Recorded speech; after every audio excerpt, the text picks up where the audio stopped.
The perfect bite-sized treat, these Petit fours are lovely at parties, weddings, tea time, and all your festive occasions.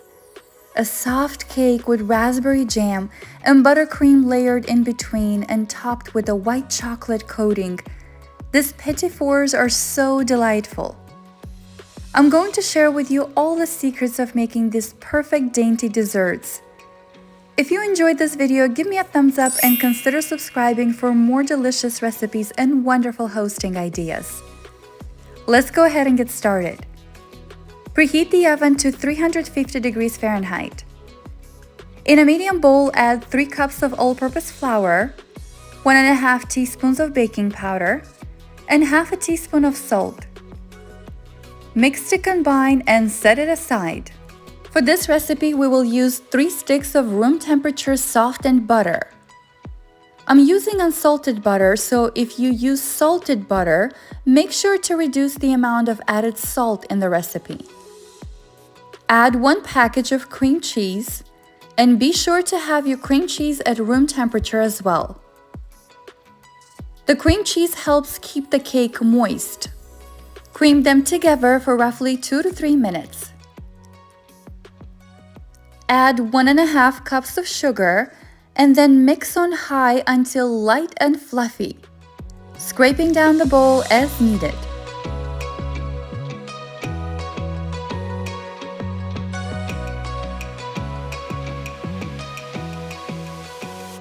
In a separate bowl, crack 5 eggs. It is a good practice to crack your eggs into a separate bowl rather than doing it directly into the bowl of the standing mixer. Nothing more disastrous than accidentally dropping the eggshells while the mixer is on. You will have to start all over. Drop the eggs in one at a time while mixing on medium speed.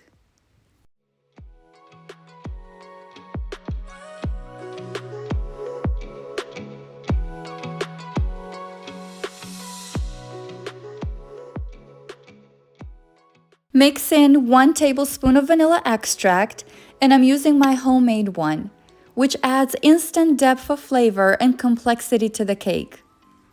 And at this point, you will notice that your batter looks grainy, and no worries, nothing that the dry ingredients won't fix. Add the flour mixture in 3 batches, alternating with half a cup of milk, mixing until almost combined.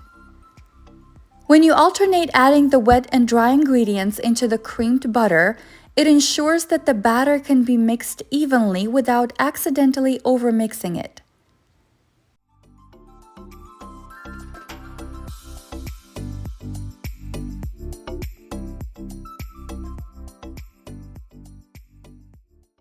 Finish mixing with a spatula, folding in any unmixed bits of flour or butter from the bottom of the bowl. Pour your batter onto a lined baking sheet and smooth it into an even layer.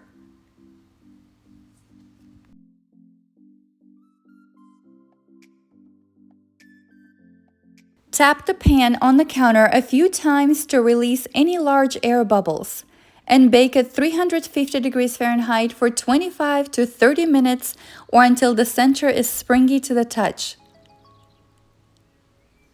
Allow to cool in the pan for 5 minutes. Then invert onto a wire rack, peel the paper off, and set aside to cool completely. You will notice that your cake is very dense and not your fluffy sponge cake. The cake density is paramount. It provides great density and fullness. Plus, it's perfect for freezing. While our cake is cooling, let's prepare the buttercream frosting. In a bowl, add 3/4 cup of softened butter, 2.5 cups of powdered sugar, which I'm adding gradually since I don't want to end in a cloud of powdered sugar. Add in half a teaspoon of salt, 1 teaspoon of real vanilla extract, and mix until combined roughly 2 to 3 minutes.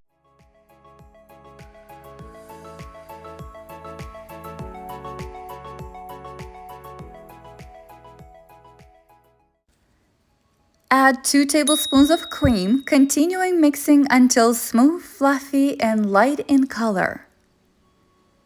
Now, if you want to decorate the Petit Four with buttercream flowers, you may want to double this buttercream recipe.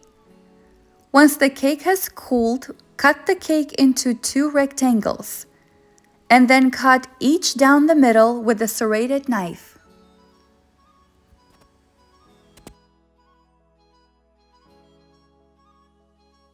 Use a ruler if you have to be as precise as possible. Open the cake very gently and spread a thin layer of the buttercream on one half and a very thin layer of raspberry jam on the other. You can use any jam or lemon curd for the filling. Just make sure you use the filling sparingly, as the layers will slide around if you overfill them. Slide your spatula under one layer and quickly flip it onto the other, creating a sandwich layer. Place onto a cutting board and freeze for about 30 minutes or until firm while you're preparing the other pieces. If you're not assembling all of them today, place them in an airtight container and freeze for up to 3 months, which is exactly what I'm doing today. All you need to do is unwrap the cake, slice them into quarters, and let it thaw in the refrigerator overnight before covering them with the white chocolate fondant. Speaking of which, while the cakes freeze, let's prepare the white chocolate fondant. In a bowl set over a pot of simmering water, add 8 ounces of chopped white chocolate and melt, stirring occasionally. In a separate bowl, sift 3 cups of powdered sugar, and then add a 1/3 cup of hot water and a 1/4 cup of corn syrup, folding together with a spatula until combined. Light corn syrup is colorless, sweet, and has a hint of vanilla flavor, and it gives the white chocolate coating a pretty gloss. You can substitute it for glucose syrup or omit it completely if desired. Our chocolate is almost done. Please remember not to attempt melting your white chocolate in the microwave, as it will burn. Combine the white chocolate with the light corn syrup mixture until smooth. If the consistency of the fondant is a bit thick, you can mix in more hot water a teaspoon at a time. You will want to add some kind of food coloring to the mixture or it will be too translucent. I'm making 2 different colors to match the theme of our mermaid party, so I'm dividing it into 2 separate bowls and mixing in some pink food coloring and some green and blue to obtain this beautiful sea color. Our cakes are ready. Freezing the cakes will also help slice them into perfect square shapes. If you live in a warm environment, I highly recommend you freezing the individual Petit Fours before coating them. Now line a baking pan with parchment paper and place a wire rack on top. Put the Petit Four on a fork and use a spoon to pour all over the fondant, making sure all sides are completely coated.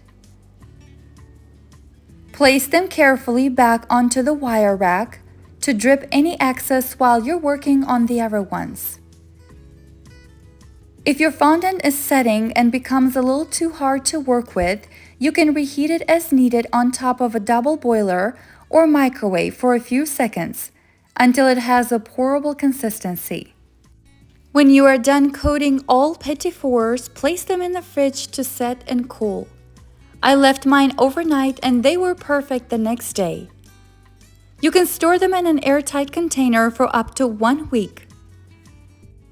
Since we're preparing these for a mermaid party, I'm going to decorate them simply with some mermaid-themed sprinkles. I found these on Amazon and they are adorable. Petit Fours are often served as part of a pastry platter or as the dessert course of a full afternoon tea.